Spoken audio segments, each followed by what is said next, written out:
Oke. Kak, ada kejadian kemarin gimana nih? Itu kronologinya seperti apa? Jadi sebenarnya kronologinya itu begitu cepat ya. Kronologinya itu adalah ketika saya turun tangga. Jadi kan heel saya itu stiletto. Memang dia nggak terlalu tinggi, tapi dia itu runcing. Celana yang saya pakai itu ngatung. Jadi heelsnya itu nyangkut di celana. Makanya kalau misalnya mungkin dilihatnya kalau dari depan itu kan orang ngiranya wah Miss Universe Indonesia 2025 kok bisa sih kepilihnya yang nggak bisa catwalk.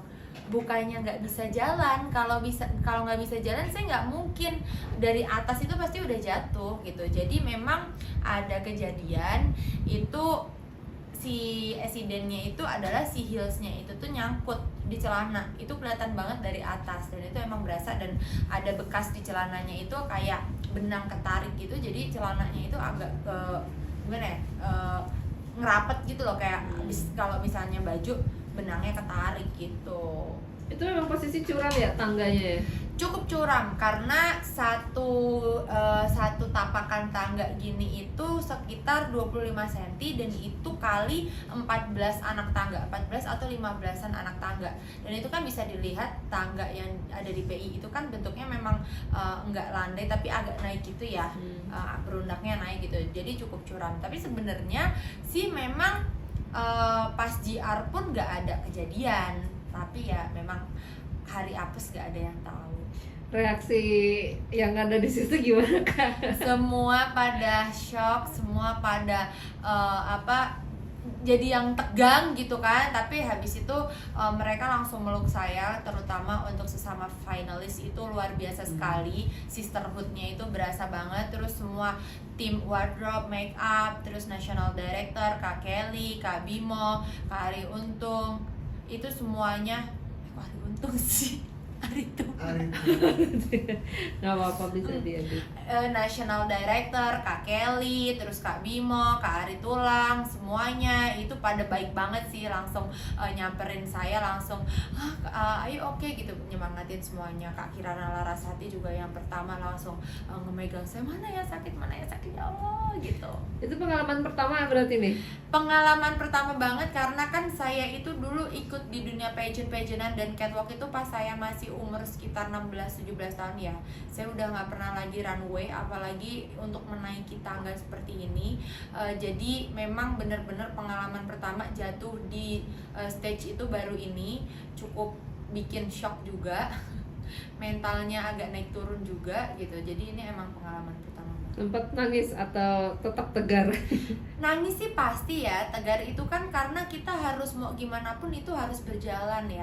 Mau nggak mau kita harus tetap berdiri, kita selesaikan presscon itu sampai pemasangan syas, sampai perkenalan, opening number segala macam itu kan kita harus tetap laksanakan, karena kan ini sama aja kita as a team. Nggak mungkin saya ada kejadian tuh saya pulang gitu, nggak mungkin banget gitu. Tapi setelah itu nangis nggak terima karena saya itu kan mungkin orang-orang itu cukup meragukan saya ya di dunia pageant gitu kan, padahal di sini saya punya advokasi yang cukup jelas, dan saya rasa Miss Universe itu kan nggak ada batasan usia, terus nggak ada ketentuan-ketentuan yang seperti apa, siapapun orang yang berkompeten di bidangnya itu boleh mengikuti ajang ini gitu. Jadi buat saya sih hujatan-hujatan itu udah ada dari pertama kali saya ikut masuk.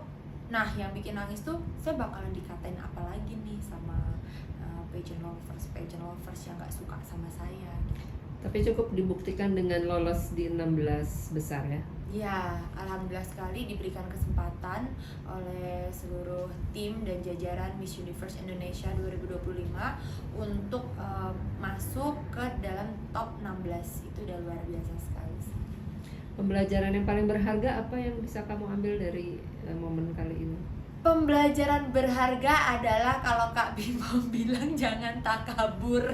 Jadi saya tuh sebenarnya kan maunya itu kan udah di tangga yang bawah-bawah itu mau lurus karena saya mau straight gitu kan. Tapi saya nggak tahu bahwa akan ada celana nyangkut tadi. Jadi pembelajarannya itu jangan pernah takabur. Apa yang kita pikirkan itu belum tentu benar. Jadi saya sih lebih waspada, lebih hati-hati dan harus terus belajar sih untuk kedepannya. Karena nih kompetisi yang paling berat di momen kali ini atau di ajang ini apa sih? Kalau kompetisi yang paling berat itu sebenarnya buat saya, semua kompetisi bukannya sombong ya gitu. Semua kompetisi itu sama lah, maksudnya ada plus minusnya, ada berat ringannya, itu tuh pasti ada gitu kan. Kayak mungkin nanti kan kita dinilai dari catwalknya, terus public speakingnya, terus juga nanti advokasi kita dinilai gitu kan. Ini poin-poinnya. Nah kalau buat saya itu adalah yang paling berat itu di advokasinya, karena dimana kita itu harus benar-benar mempertanggungjawabkan advokasi kita ini, nggak cuman omong-omong doang. Nah, makanya itu juga salah satu yang jadi pertimbangan buat saya untuk ikut ke ajang ini, karena saya pun juga harus konsisten bahwa saya harus menjalani advokasi saya ini terus. Karena nih sakit nggak masih berasa tuh ya?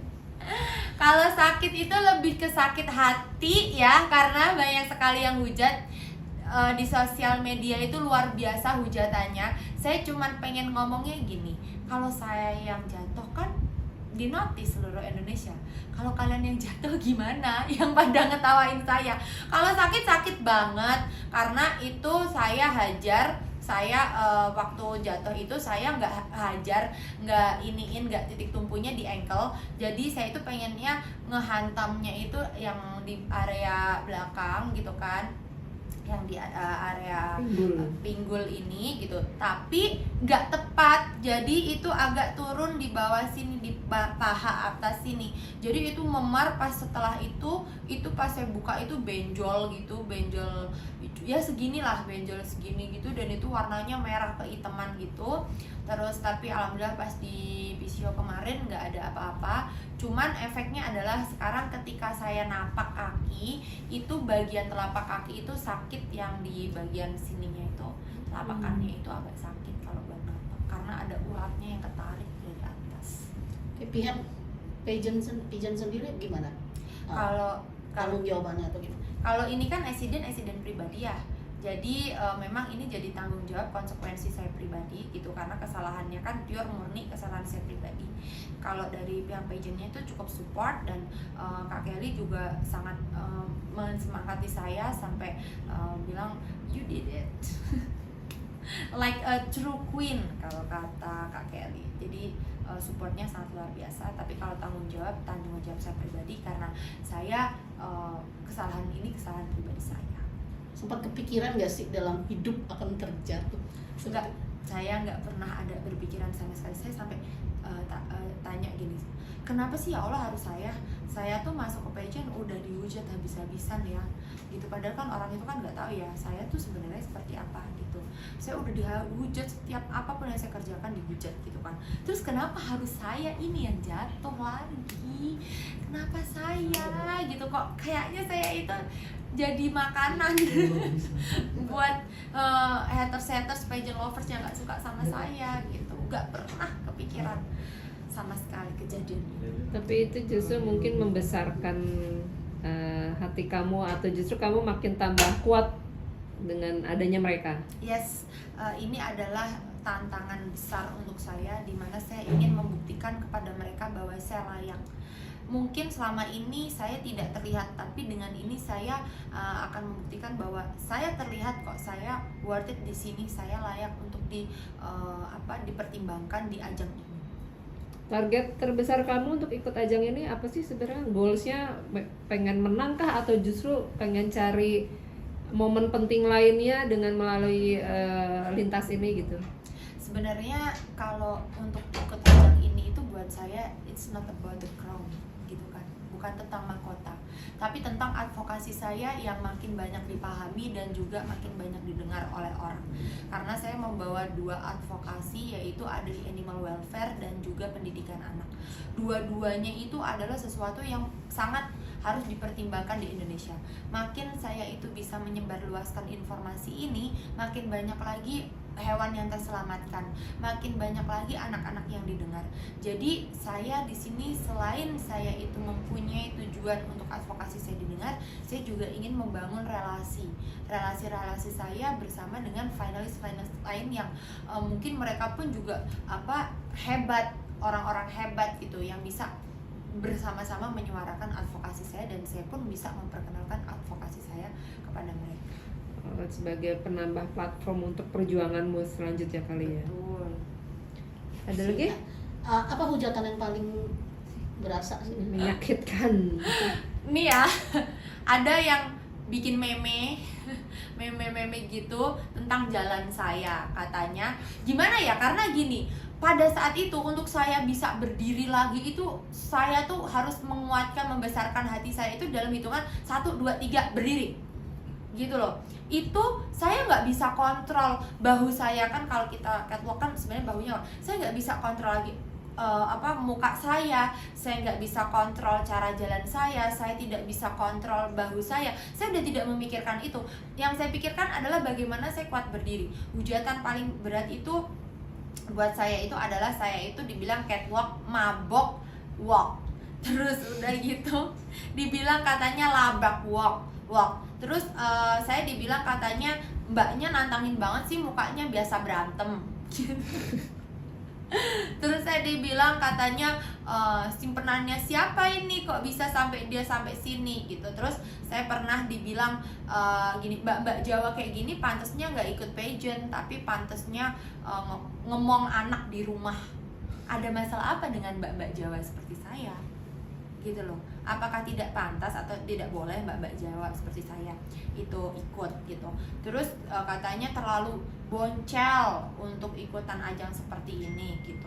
Terus ada juga lagi katanya ini saya seperti Miss Papua.